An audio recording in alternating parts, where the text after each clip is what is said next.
それでは時間になりましたので、始めたいと思います。お集まりいただきましてありがとうございます。本日の講演者について少しだけ紹介させていただきます。お話しいただくのは、昨年10月より千葉大学と協定校となったばかりの米国のパデュー大学ノースウェスト校で准教授およびグローバル研究センターのディレクターをされているリチャード・ラップ博士です。ラップ先生は政治学の分野で研究されており、特に国際関係や米国外交についてご専門とされております。現職の前にはカリフォルニア州議会での上院フェローなど実質的な政治活動にも関わっておられたそうです。先日のオバマ大統領の広島訪問を受け、原爆投下について改めて考えさせられている昨今ですが、米国の政治学者として新たな視点をお話しいただきたいと思います。それではラップ先生、どうぞよろしくお願いいたします。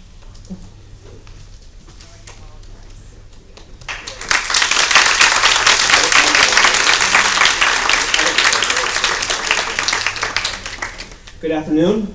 My name is Richard Rupp, which I assume you just heard, and I am from Purdue University in Indiana, state of Indiana. I live in Chicago, and it's a great pleasure to be at Chiba University.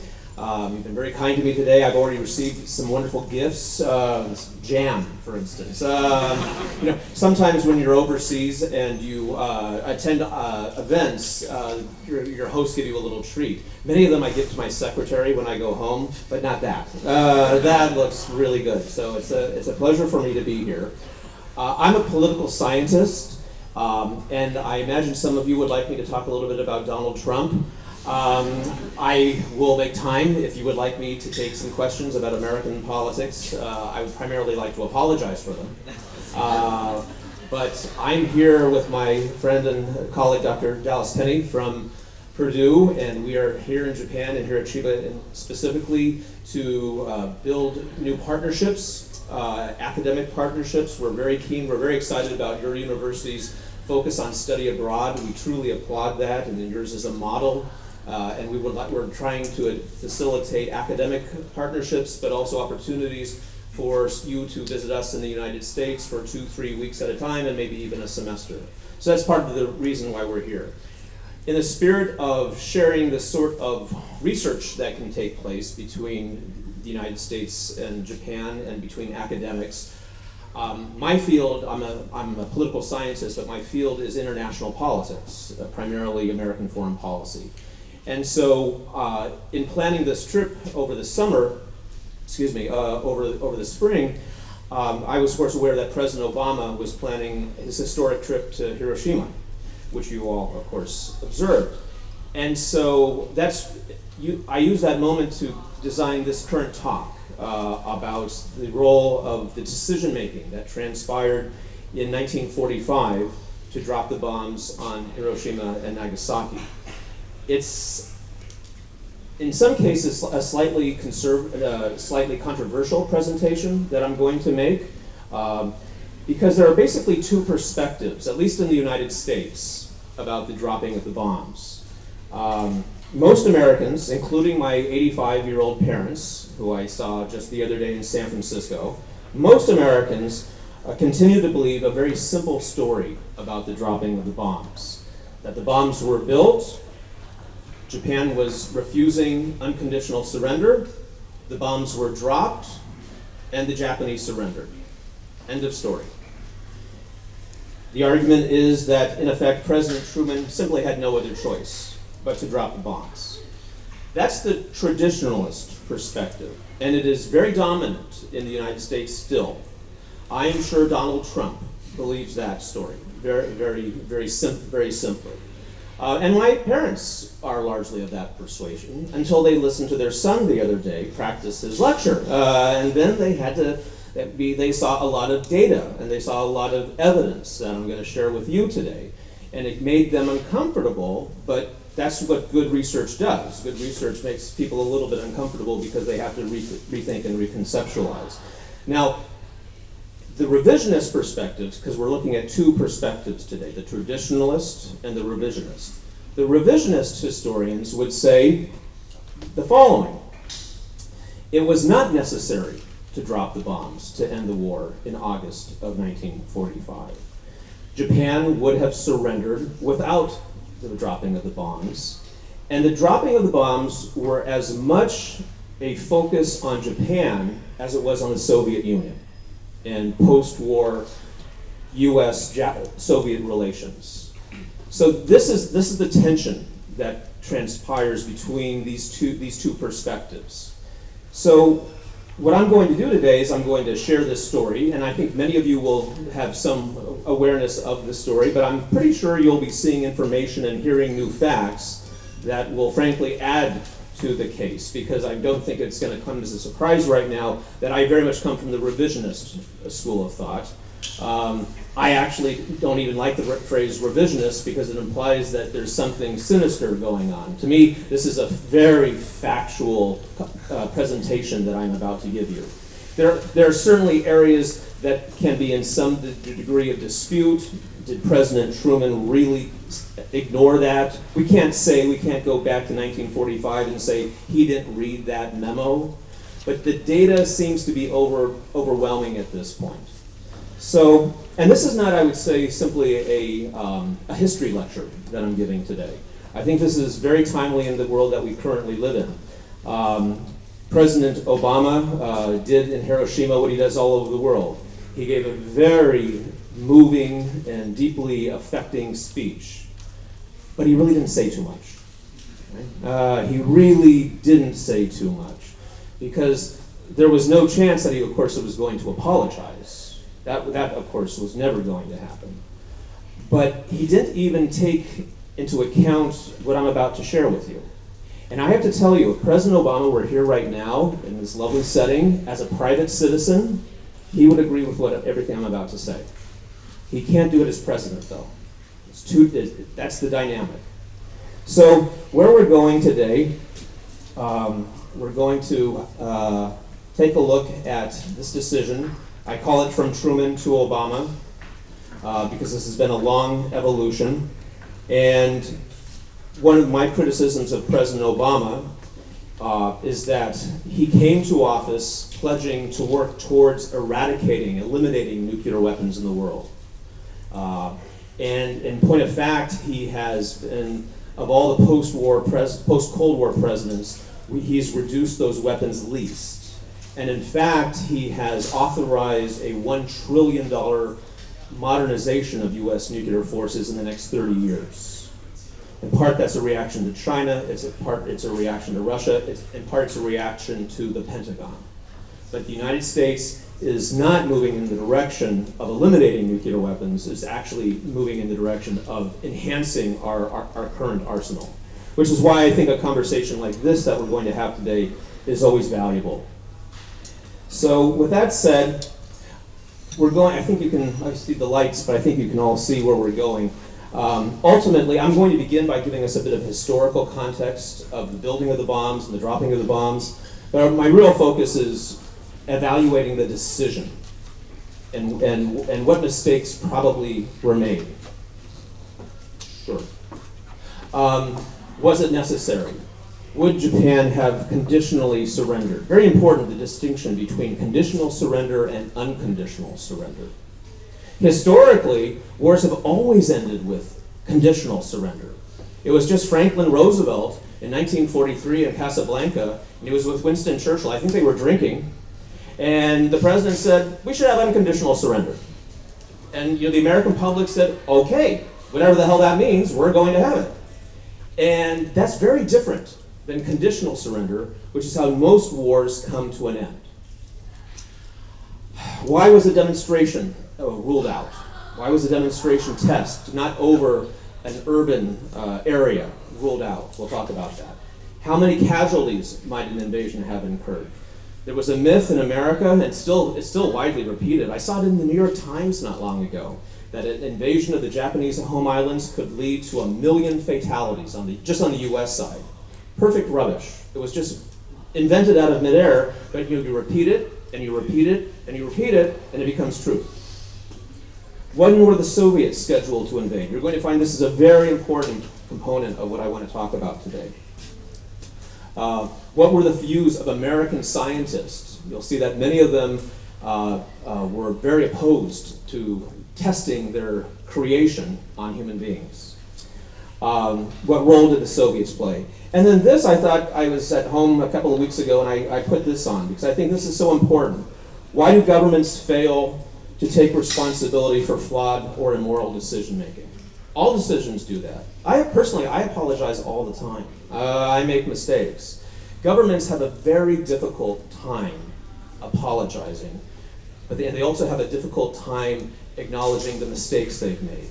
And that's all governments. That's the Japanese government, it's the South Korean government, it's the Swedes, the Finns, but we Americans really don't like to apologize. So we need to talk a little bit about that. Okay, I'm going to take us back a little bit in history right now to talk, so that we set the foundation for this, the traditionalist and the revisionist. By the way, I'm talking a lot right now.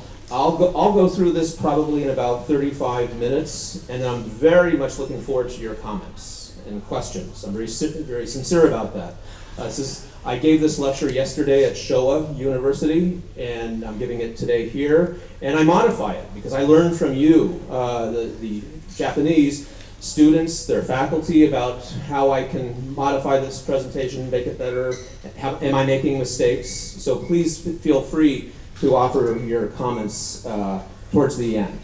So where should we begin? We're going to actually begin maybe 100 years ago, because it's about 100 years ago, primarily in Europe, that scientists were beginning to significantly explore the atom and significantly explore the possibilities of harnessing the atom for, at that time, it was just pure scientific research and absolute discovery of what the atom might be capable of providing the human experience, and largely seen as a positive goal. But of course, as research went forward, the thought was, well, it might not just have positive connotations. In the 1930s, research was going forward primarily in Europe, and was conducted primarily by European Jews. In 1933, Hitler comes to power. Very quickly, European Jews, and particularly scientists at universities, are coming under a threat. Many of them were fired from their universities. Many Jewish scientists fled to Copenhagen, Zurich, Cambridge, and many came to the United States. In the 1930s, though, the research was going forward, particularly in Germany, and by 1938, Jewish refugees, scientists, were able to discover that the German scientists working in Berlin had made very substantial progress on uranium research.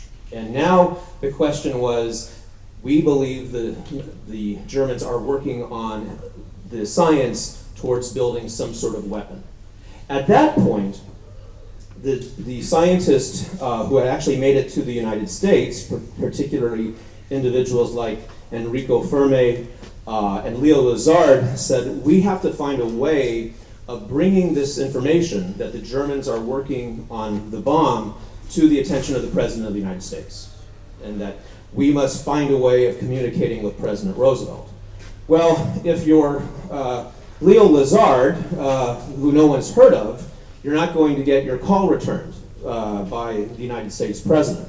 So what the scientists did is they went to this gentleman, Albert Einstein, and they persuaded Professor Einstein to write a letter to President Roosevelt, very famous letter, this is just a copy of it, in which Einstein wrote the letter saying that, Mr. President, it's rather abstractly written because he's an abstract scientist, so it's not a very clear document, but you can read between the lines, and Einstein saying, Mr. President, the Germans are clearly working on a new science that could lead to the creation of a weapon that the world has never seen before, and you should be aware of it, and you should probably do something about it.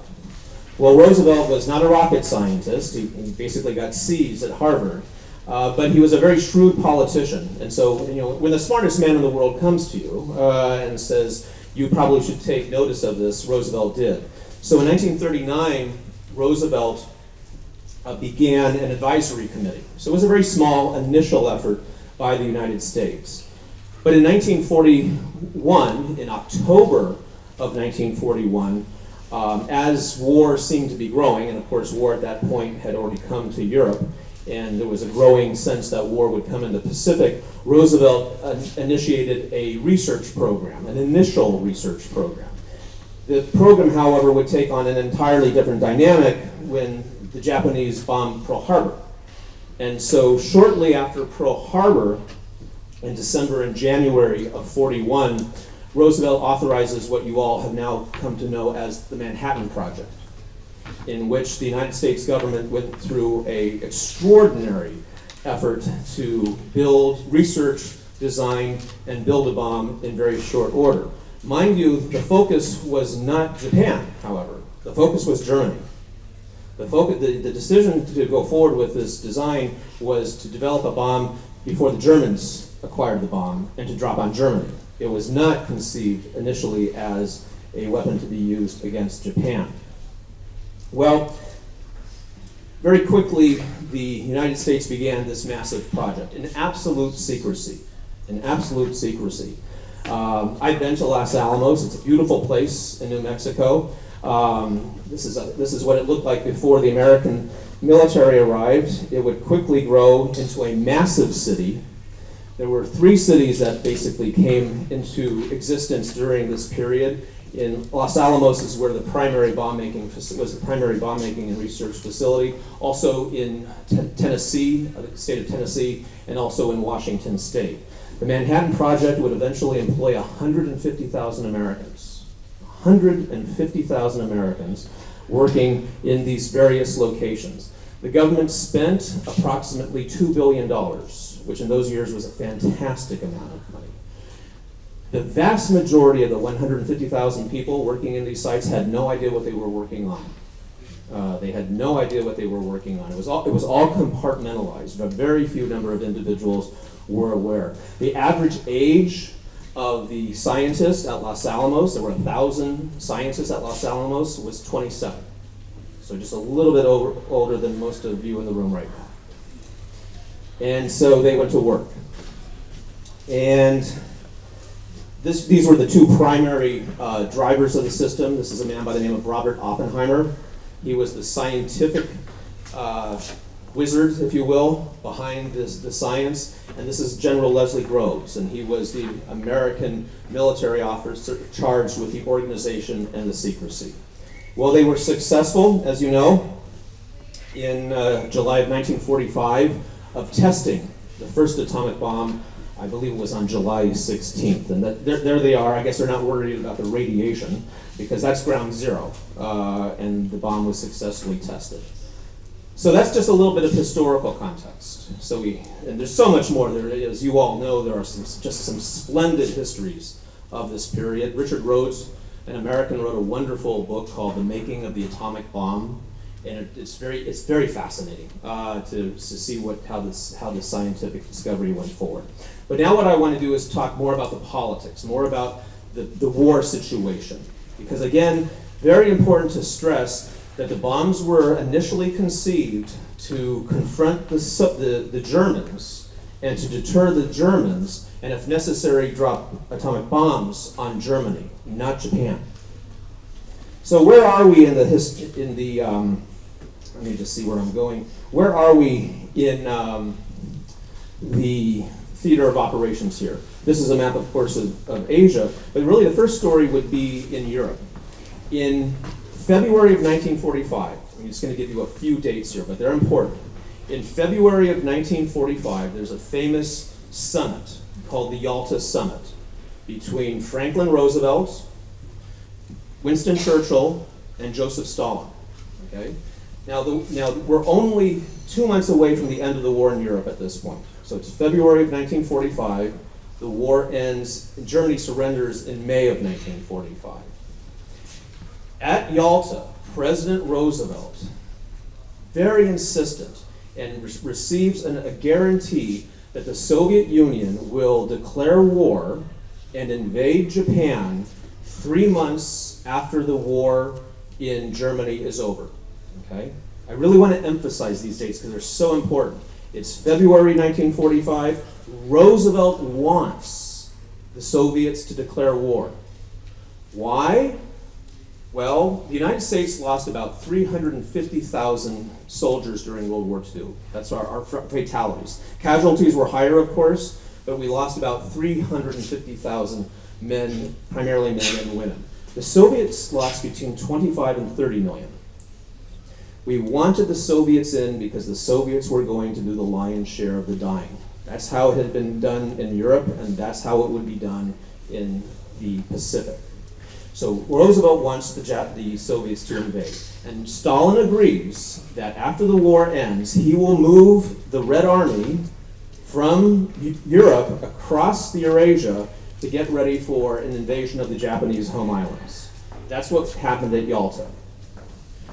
Roosevelt comes home from Yalta, exhausted, and dies in April of 1945.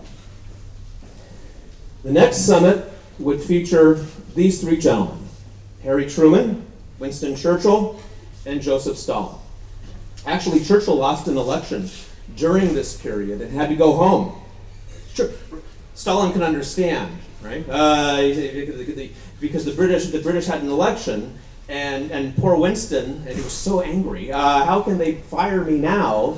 And he had to leave, take his cigars and take his bourbon and head back to London. And was it Attlee? Clement Attlee takes the post. This guy doesn't understand. Anyway, Potsdam. So this is, now we're in Germany. This is a city in East Germany, 1945. It's July of 1945. So what's going on at Potsdam? The Germans have surrendered. Potsdam is about both theaters. It's about growing conflict, actually, because by July 1945, it looks like the writing is on the wall that conflict is not going to end at the end of World War II. What we had basically from 1941 to 1945 was what we might call a marriage of convenience. The Americans don't like the Russians don't like the Americans or the British, but we have a common enemy, Nazi Germany. So we're going to cooperate, and they did cooperate. But by 1945, it's very clear that as the Soviets, particularly the Soviets, are moving into Eastern Europe, they have absolutely no intention of doing what the Americans are going to do, which is liberate and come home. Because that was already going on. By July of 1945, the Queen Mary, a famous ship, was already bringing large numbers of Americans back from Europe to the United States.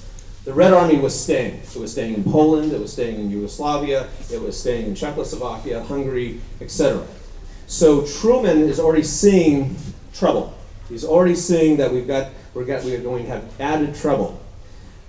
Now, on the way to Potsdam, Truman receives word that the scientists successfully detonated the atomic bomb in New Mexico. This changes his thinking. Because remember, Roosevelt adamantly wanted the Soviets to invade. But now, Harry Truman and Winston Churchill quietly say to themselves, we might be able to end this thing without the Soviets.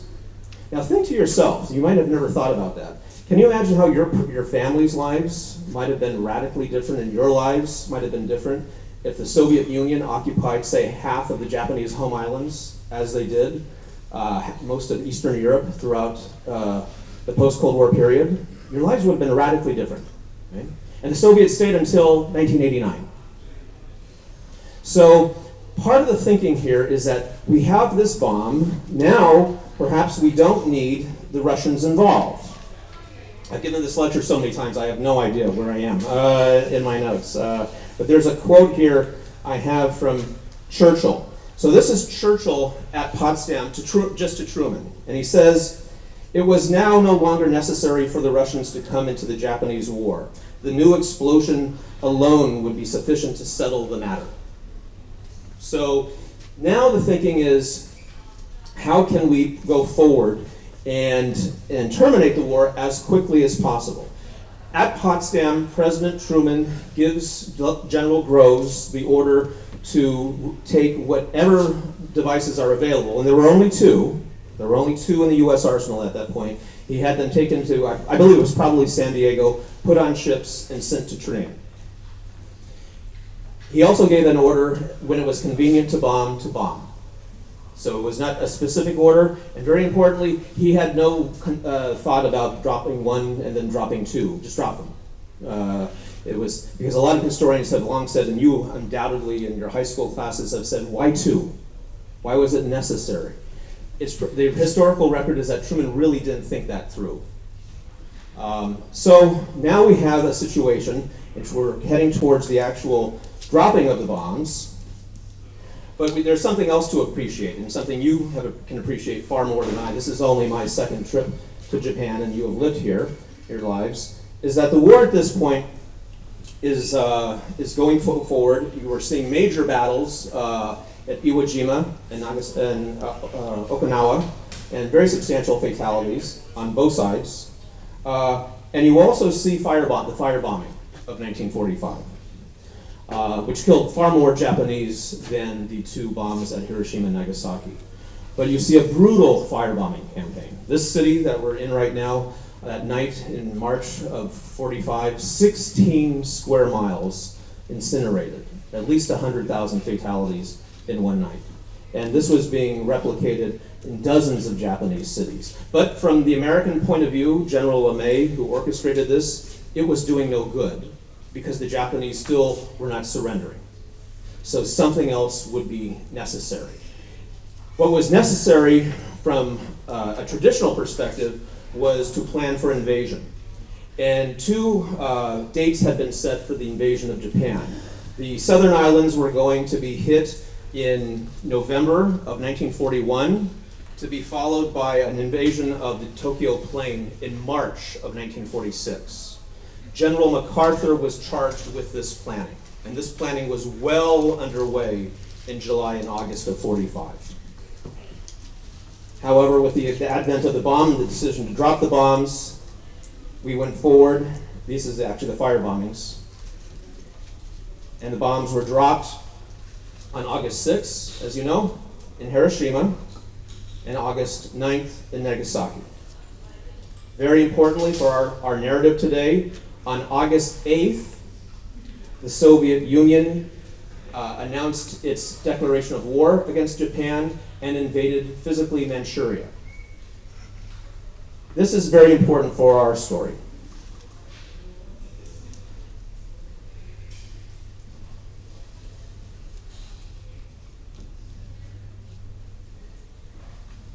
All right. So now the question is, was it necessary to drop the bombs? So I've told you a pretty simple linear story. Truman, who died, I think, in 1969, was very comfortable with his decision. Never questioned it, and was resentful of anyone who asked questions, and did not cooperate with any historians who were seeking to explore the discussion. However, many Americans took very seriously it was important to explore this. The first major American study was by Gar Opovaritz. He started in 1965. This book comes out in 1995, The Decision to Drop the Atomic Bomb. This book was by actually one of my professors, a historian at UC Santa Barbara, Toshi Hakugawa. And Toshi was raised here outside of Tokyo, and he speaks English, Russian, and Japanese. And he wrote this book, Racing the Enemy. And so we began with the revisionist school, that maybe it was more complicated, and that maybe, in fact, the dropping of the bombs was not a simple story, and that it actually might not have been necessary to drop the bombs. This was hugely controversial in the United States. Someday, how many of you have been to Washington, D.C.? You have to go. It's really it's a spectacular city. And there's a great museum in Washington. There are many great museums in Washington. And our national museum is the Smithsonian. And it's really quite a wonderful place. But in 1995, there was an exhibit at the Smithsonian, and the historians were able to bring the Enola Gay to Washington, the plane that was used to carry the bombs on Hiroshima. But what happened at the exhibit is that the plane was exhibited, but the revisionists presented their argument. The revisionists started to lay out what I'm going to talk to you about now in the next 10 minutes or so. And there was a huge controversy. The Americans of Foreign Legion, veterans were outraged that there would be any conversation taking away from the traditional argument that it was necessary to drop the bombs. And actually the plane had to be removed. The exhibit had to come down, because Americans don't like to apologize. We don't like to examine, as many countries, hard issues in history. So now we go back to those questions I had. Let's see. So these are some of the questions that I had on the board earlier, and then as you saw a moment ago, I'm going to put up some direct quotes from archives documents, official documents. So these are the issues. First, would the Japanese have conditionally surrendered? What do you know about that? Would Japan have conditionally surrendered? An unconditional surrender means no conditions. But were there any hints that Japan might be willing to conditionally surrender? What did Japan want? What did the leaders or the people of Japan want at that point?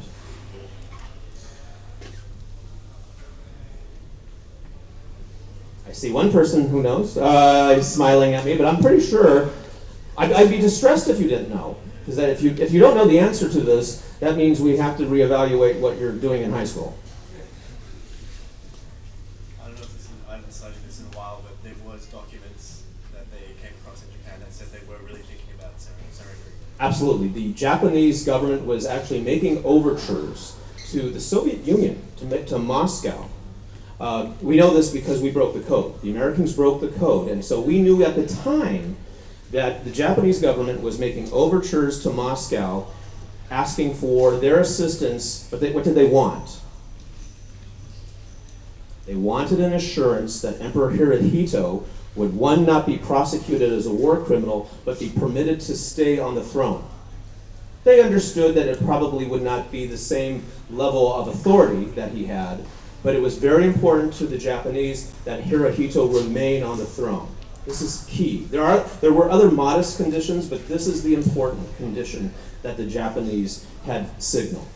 And we knew this. We don't know how well Truman appreciated it at the time, because we can't go literally back to 1945 and be in the Oval Office with Harry Truman. So what we're doing here is we're being good historians and we're being good journalists, trying to put the evidence together as honestly as we can. Why was a demonstration ruled out? Why drop the bomb on two basically civilian centers? Do you have an answer for me? Why? Because what other alternatives would there have been? Certainly you covered this in high school. So what alternatives? If you're Harry Truman, you're told that this bomb will probably kill 100,000 people instantaneously. That's really quite an astounding thing. You'd like to think maybe the president might rethink that and say, are there other options? What would the other options have been? Are you just being polite Japanese, or are you? No.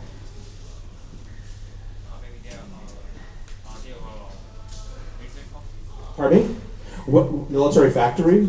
Well, actually, Hiroshima and Nagasaki did have some military dimensions to them, but they were not significant. Nagasaki, of course, port. But at this point, it's very important to point out at this point, in August of '45, the Japanese Air Force is almost non-existent. There are limited kamikaze, but it's very modest. The Japanese are actually aware that an invasion of the home islands will be coming, so they are stockpiling, which is why the Japanese Air Force actually did not try to confront the firebombing. They were actually told, you're going to let those go through because we have to hold back our reserves for the eventual invasion. So there's no Air Force. The Navy has been sunk. The Japanese Navy is at the bottom of the Sea of Japan at this point. And the Japanese army is spread out and is being strangled by a blockade by the American Air Force and Navy. So this is not a functioning war-making machine any longer. Most American generals at that point were saying at this point, Japan was defeated militarily. You still haven't answered my question. Yes? I heard that you wanted to choose a city that has never been firebombed because they wanted to check how damaged they could. What's your name? My name is Yuri. Yuri is quite correct. She's quite correct. So the goal by General Groves and this was to say we have to find a city, we have to find several cities that have not been hit by the firebombing. That wasn't easy to do because most Japanese cities had been decimated by the firebombing. But they wanted to find cities that had not been significantly hit so that they could actually measure it was almost like it was a scientific experiment. They wanted to see what these weapons were capable of doing. They had never been used before, and it didn't make sense to drop them on Tokyo because how would you measure the destruction? Tokyo was obliterated. So they chose these cities. One of the cities, by the way, that was on the list was taken off the list. I think you all know it. What city was actually going to be hit, and the only reason why it wasn't is because Secretary of Stimson saw the list and said, oh my God, my wife and I honeymooned at that city. You don't understand what that city means to the Japanese. We can't obliterate it. Which was it? Kyoto. And that's the only reason why Kyoto did not suffer the fate of Hiroshima or Nagasaki, by chance. Because the secretary and his wife spent some time on their honeymoon in Japan. So, the question was, though, why not invite representatives of the Japanese government, the representatives of the Vatican to New Mexico and test it there and show the Japanese what the Americans have? Secretary Stimson actually, and we know this for a fact, Secretary Stimson literally said to the president, Harry, why don't we drop it just outside of Tokyo Bay? So we're not going to kill anyone, and it's not going to cause a tsunami, but they'll see it, and that will have the same impact as taking out cities. No, it was absolutely not what the president wanted to do. No, we're going to do what we intend to do, which is to drop them, and we did. On the 9th, on the 6th, and the 9th. What else do we have here? How many casualties might an invasion have incurred? Again, we know that MacArthur was planning for the invasions of the home islands, and the figure that has been bandied about so often in history that the United States could lose up to 1 million fatalities. There's really nothing to base that upon. In fact, as I mentioned earlier, in the 3 years preceding, America had lost 350,000. It strains credulity to believe that the invasion would have cost another 1 million. But again, this creates the momentum and the justification for dropping the bombs. Now we get down to what we call the atomic diplomacy. Was this really the last act of World War II, or was it the opening act of the Cold War? When were the Soviets scheduled to invade? They were scheduled to invade exactly at this time. By dropping the bombs at this moment, it cut the Soviet Union out of post-war occupation of Japan. They did receive, as you all know from your high school, portions of the Kurile Islands, but nevertheless, the Soviet General MacArthur did not share occupation authority with his Soviet counterparts. Terribly important. What were the views of the scientists and the military? We'll get to that. Let me put some quotes up now from my research. This is from September 1944. So September 1944, this is the commander of U.S. Air Forces to his counterparts in Washington. The situation is developing rapidly, and there are trends which indicate the Jap is not going to last much longer. So this is September 44. His sea power is so badly depleted that it is no match for any one of several task forces we could put into action. His air force is in a bad way. Without the support of his sea power and air power, his land forces cannot do anything but hold out in isolated, beleaguered spots all over the map until bombs, bullets, disease, and starvation kill them off. So this is the senior leadership talking to itself. We don't know if Roosevelt or Truman saw this, but this is the conversation that's taking place.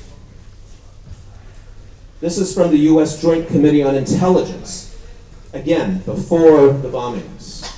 We believe that the Japanese government will endeavor to find some formula for ending the war without having the stigma of absolute unconditional surrender attached to it. If such a formula can be found, which would be acceptable to the Allies, we believe that Japan might surrender without the invasion of Japan proper. Dash, dash, dash, and certainly without the use of the atomic bomb.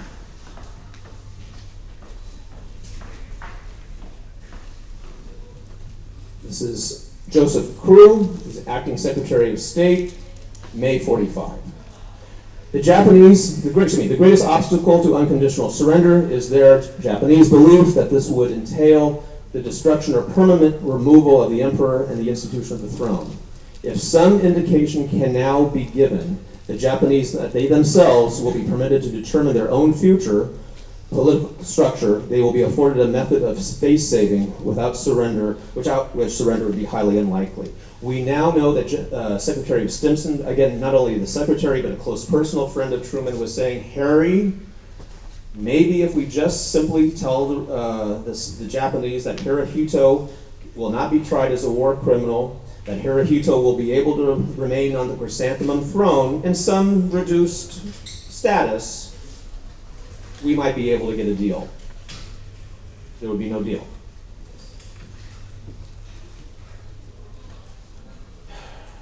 This is from a U.S. document after the war, April 46. The Japanese leaders had decided to surrender and were merely looking for a sufficient pretext to convince the die-hard army group that Japan had lost the war and must capitulate to the Allies. The entry of Russia into the war would almost certainly have furnished this pretext and would have been sufficient to convince all responsible leaders that surrender was unavoidable. I put up the book that my mentor wrote, Dr. Hasegawa.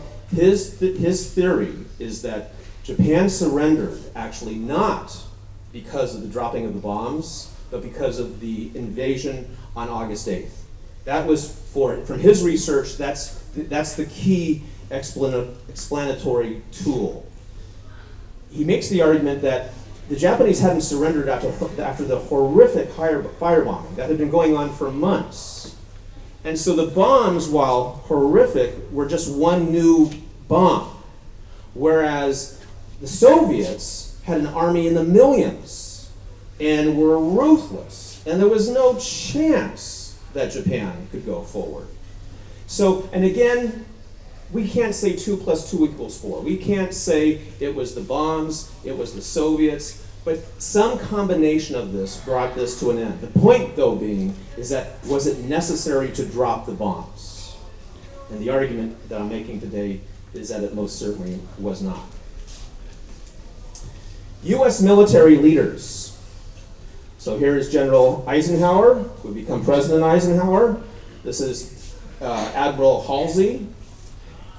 I think you know him. Douglas MacArthur and General LeMay. Here are some quotes from these individuals. Actually, let me do Eisenhower first, because it's so important that Eisenhower was such a hugely respected figure. Eisenhower's job during World War II was actually the Normandy invasion. He was the American general who planned and orchestrated the invasion of Europe in June of 1945. And of course, he would eventually go on to be President of the United States. This is what Eisenhower said before the bombs were dropped. He's saying this to Stimson at Potsdam. So he's saying this about 2 weeks before the bombs are dropped. This is actually a quote. I'll try to do my best. This is a quote from his memoirs. So these are Eisenhower's memoirs. I might have to read it from here so I can see it. Stimson got this cable saying the bomb had been perfected and was ready to be dropped. Well, I listened, and I did not volunteer anything because, after all, my war was over in Europe, and it wasn't up to me. But I was getting more and more depressed just thinking about it. Then he asked for my opinion, so I told him I was against it on 2 accounts. First, the Japanese were ready to surrender, and it wasn't necessary to hit them with that awful thing. Second, I hated to see our country be the first to use such a weapon. Well, the old gentleman got furious, and I can see how he would. After all, it had been his responsibility to push for the huge expenditure to develop the bomb, which of course he had the right to do and was right to do. Still, it was an awful problem. So there you have Eisenhower making that statement. Then you have Nimitz. These are tough-ass men. I'm sorry. These are tough military leaders. Nimitz. The bombs played no decisive part from a purely military standpoint in the defeat of Japan. General LeMay. The war would have been over in 2 weeks. The atomic bomb had nothing to do with the end of the war. Truman's own chief of staff, Admiral Leahy. The use of this barbarous weapon at Hiroshima and Nagasaki was of no material assistance in our war against Japan. The Japanese were already defeated and ready to surrender. This is not some liberal professor, by the way, standing up here making this argument. This is the historical record. It's not a pretty story, and it's a story that I can pretty much assure you that that man knows. He's brilliant. President Obama is a very, very smart man. He reads a great deal, but he knows there's only so far he can go. He also knows that that condition, it was met. Because there's Hirohito with MacArthur in 45. A week after the Japanese surrendered, Truman said he can stay on the throne. Because MacArthur and others were saying, Mr. President, we think the Japanese will be more cooperative with occupation if we are respectful of the emperor. And so that's why I include this photo at the end, because this is near Hirohito's life. This is President Reagan greeting Emperor Hirohito after a 40-year, very positive relationship. And it's an extraordinary story going from the dropping of the bombs to 2 countries that remain to be amongst our closest allies today. I'm going to say that just because I'm your guest today, but the United States and Japan are very close nations in their politics and in their political, economic, and security thinking. But this highlights the issue that Hirohito was kept on the throne. So I'm now very happy actually to take your comments, listen to your questions, and have a conversation. So please feel free.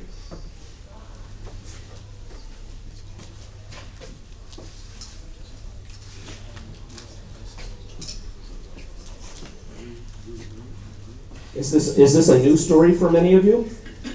Were there new things that you learned? Yes? I'm sorry, I didn't catch up. Like, what was the estimated amount of people they thought would die if they do an invasion from the American side? Then, well, there were many. When military planners think about a campaign, they do casualty figures before, and that's throughout history. So right now, Washington is doing casualty figures on ISIS, right? So they're always doing that. So General Eisenhower did that for the landings on Normandy. They were assuming that Omaha Beach would be 10,000 fatalities within the first 12 hours. So there were many speculations, and the numbers were really all over. The high number, though, of 1 million was the one that we think is more of a myth. There would have been very substantial fatalities. However, we don't know if those campaigns would have gone forward because of the impact of the Soviet invasion. We believe actually the Japanese probably would have sued for peace very quickly because the initial invasion was into Manchuria, but the Soviets were prepared to move on the Japanese home islands. So we don't know. Yes?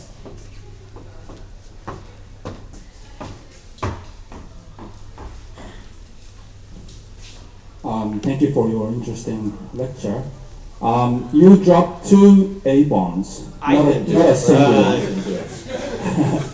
Well, I'm wondering about the meaning of the second one to Nagasaki. What's the meaning of the second one especially for the traditional historians. The order to drop the bombs were as follows. President Truman asked General Groves how many bombs were available. There were only 3 bombs at that time. The bomb that was tested in New Mexico and the bombs that were dropped. So when President Truman received word in Germany that the first bomb had been dropped, he ordered the military to transport the bombs to Truman, the air base, and to drop them in short order. There were no specific orders. Truman did not say, drop the first bomb, let's see what happens, let's not gauge Japanese reaction. So the first bomb was dropped, and Truman didn't actually even personally know the dates. So the first bomb was dropped. Truman then made a statement to the world, and the quote is that he said, Japan has just been on the receiving end of the most, and he actually bragged. President Truman celebrated the genius of American scientists and said, Americans have given us this weapon to end the war.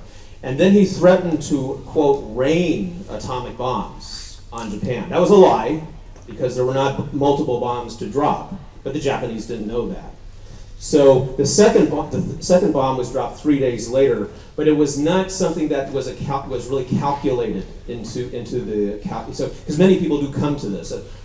It was horrifying to do it once, so why not do it again? Why not wait for a week and let the Japanese have more time to absorb what happened?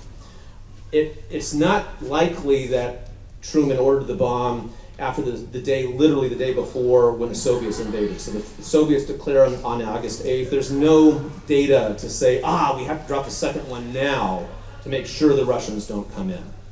But that would be the answer.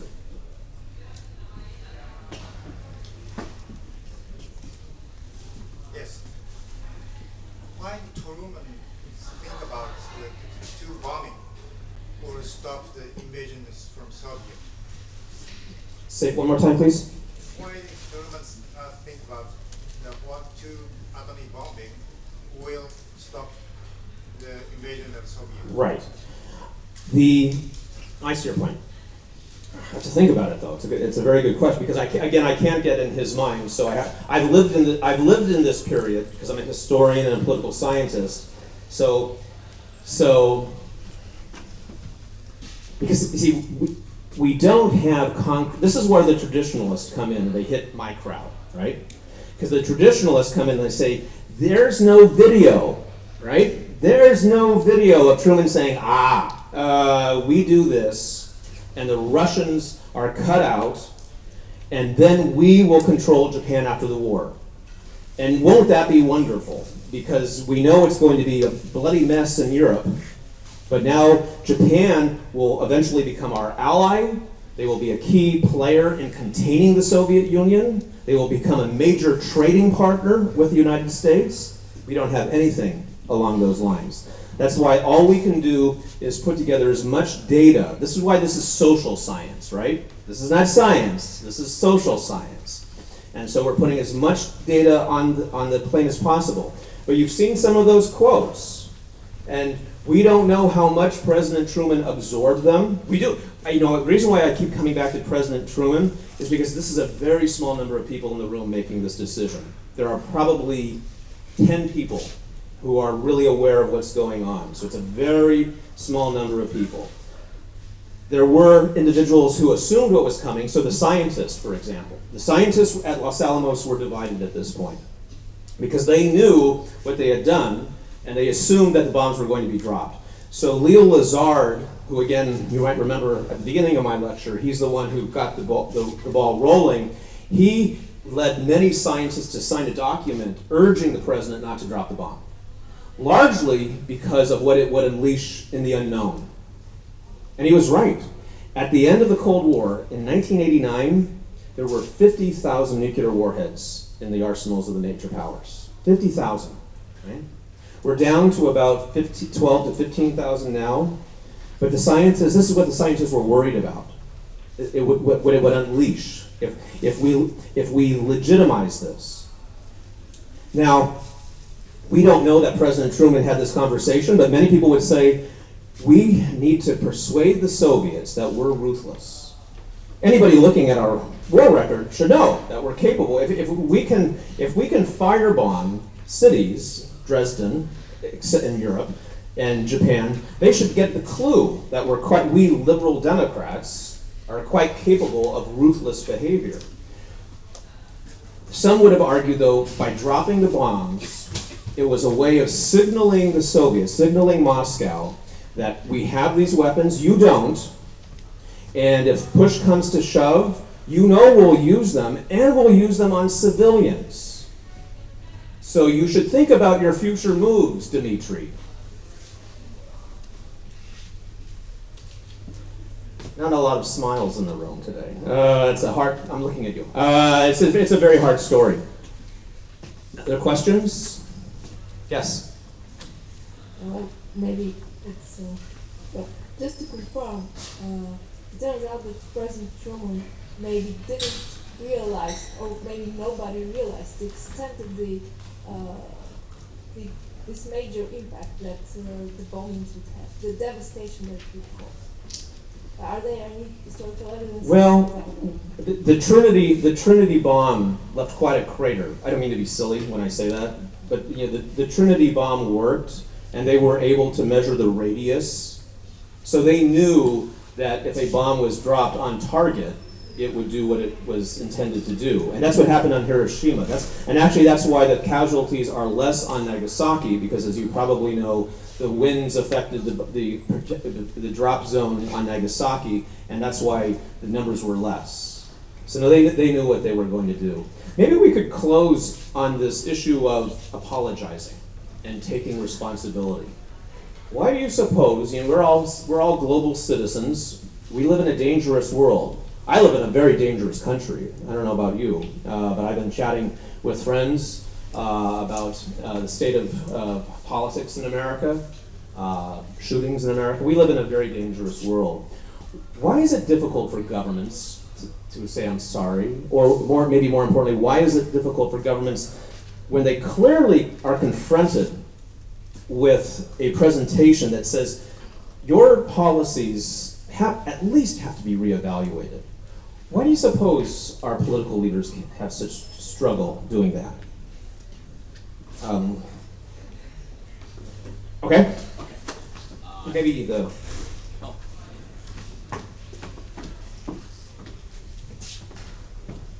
I think for Obama's case in this, it's because maybe of the election right now going on in the US. Like if he would actually apologize on this event in Hiroshima, he would probably backstab Hillary Clinton, his own party, because as you said before, most of the traditionalists or actually traditions are in bigger numbers in the US, and that would probably give the Republicans a bigger stage to use that against Hillary Clinton, because they say, well, it's your president, you're in the same party, so we actually can use this against you. You don't need me, that's perfect, right? And absolutely, the president wouldn't even get close to anything hinting. That's why the speech was so kind of wishy-washy. It's a very it's a beautiful speech. I read it on the plane coming over here, but it's kind of really that's all you can say. But that's one of the key answers is that Obama has already been accused of being on a it's been called an apology tour of his whole presidency. He began his presidency giving actually a wonderful speech in Cairo about trying to have a new conversation with the Arab world and the Muslim world. A lot of Americans said, oh, he's apologizing. Bill Clinton, when he was president, went to Africa. And he visited Ghana, he visited states that had been at the heart of the slave trade. He didn't apologize. You can't, really? 400 years of slavery? You really don't feel comfortable? Very difficult. Japan. Right? I've been bashing my own country, so I'll talk a little bit about Japan. When I was here in November, I couldn't believe the headlines on South Korean comfort women. That issue is still being talked about, right?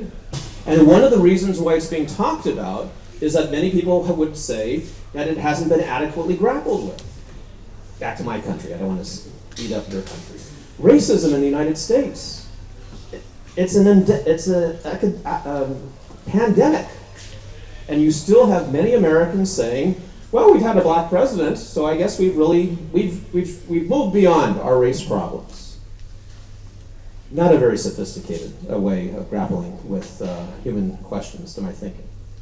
I'd like to thank you all very much. It was, should I say pleasure? But it was a pleasure interacting with you. And we're delighted to be here, and we look forward to perhaps seeing you at Purdue. So thank you very much.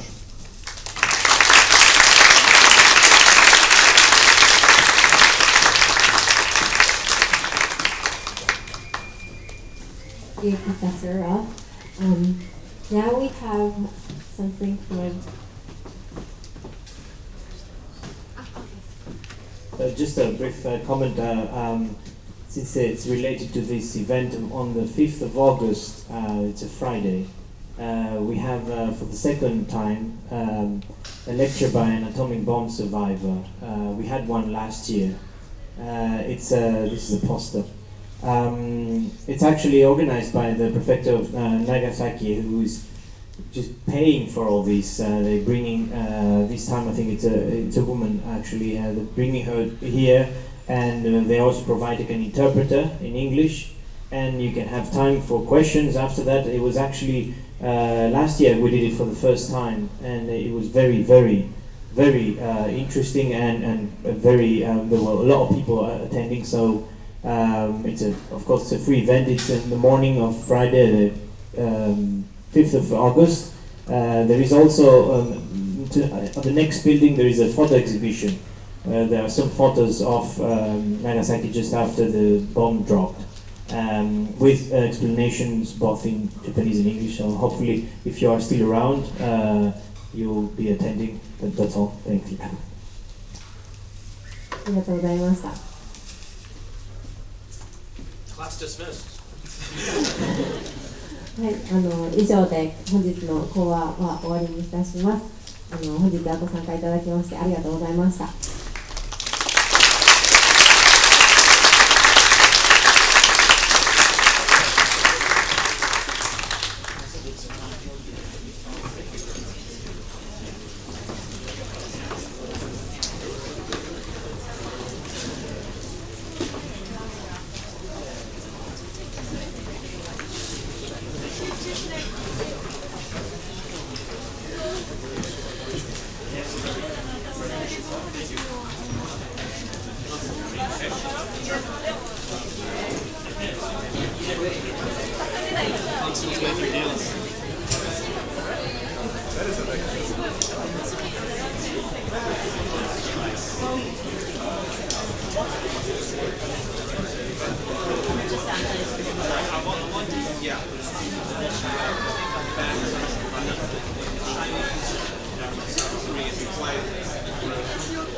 So just when people are very late about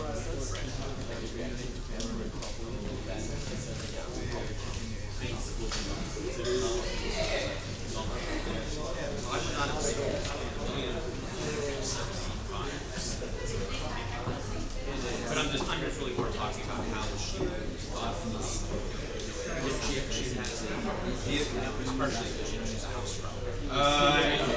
But nevertheless, that's exactly what the world needs right now. Someone sober, someone thoughtful, someone not exactly. Yeah, exactly. She had Obama's not many.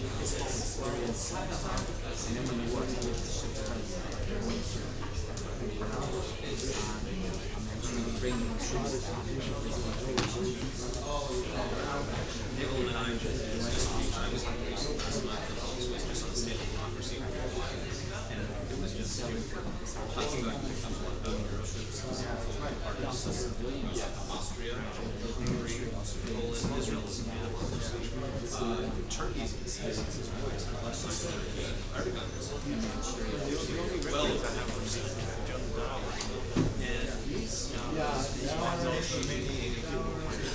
And then everyone was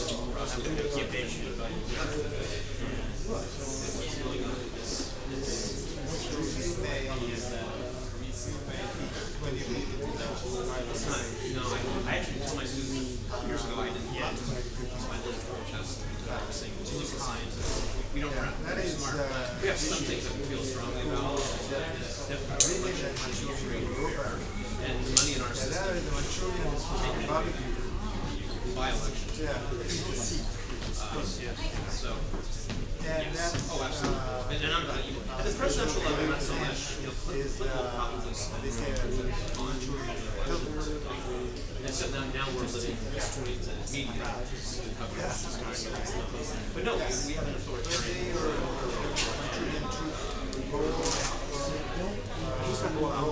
Probably some that made it possible.